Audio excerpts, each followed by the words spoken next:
do we move ourselves and our industry at the same time? And I'll actually point to Bill not only in his current role but in his previous role at Google, where I think he was probably frankly the catalyst in the industry to drive, even back with WWF when we first met, right? So the challenge is when you go solo, it's really hard, because then you've got to absorb all the cost and all the learning curve of impact and effects. And so if you can co-opt others. So our main impact is with our suppliers, and we try to work with them. So partnership is key, because in the end of the day, I can clean all of my offices and warehouses. It won't make a lot of a difference in the overall picture. So partnership is key, and transport is a key topic that we are looking into.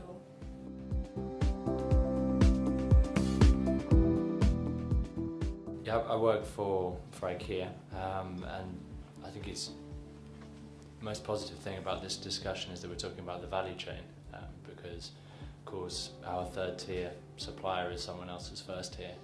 And to go with the challenges first, of course the challenges are the level of influence and leverage you have the further you go down the supply chain.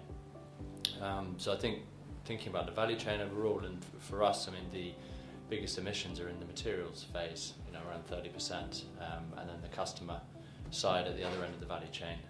And to move the sustainability or the carbon footprint of the materials, that has to be about partnership, because it's way down in the cotton fields and in the forests, and we don't have the expertise for that. So you can make some fantastic things looking at that materials basis, aiming for 100% recycled or bioplastic, and to achieve that we have to do that together with others. That's absolutely critical.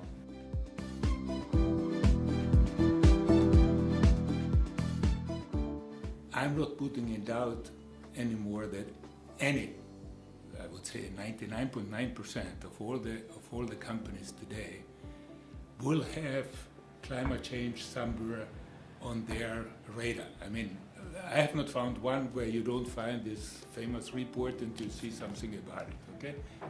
So the question, I think, here is more about, is this enough? Or is there a possibility to potentiate the individual savings in order to make them bigger if we are starting to work together? I think that's for me the real fundamental question that we have to bring up. And I just give you two figures, not now because I don't have your figures, but I have that from the roads in Europe. Okay, we have about 18% of all trucks that you see on the roads are all empty. Okay, and this is a huge improvement, because 10 years ago it was 50% of all the big trucks on Europe's motorway were empty. Okay, now how did we get to the 18s?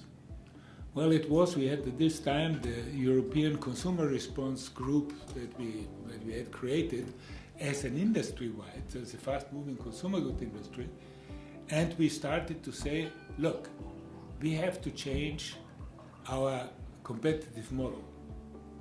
We should be competing on the shelf, but not on the truck. And that's exactly what we started to put into place. So don't compete on the supply chain side, keep the competition up on the shelf side, okay? And this would allow us that you have today on the same truck products from my competitor, my products together, going up and down and things like this. Now this has had a much bigger influence on CO2 reduction than what we individually could do. It's not an excuse not to do individually, we all have to do. But if you look for the multiplier effect, okay, then this is a much more important answer to it. How you can, on an industry-wide, work together better so that you're increasing the CO2 efficiency, for example, that we're looking for.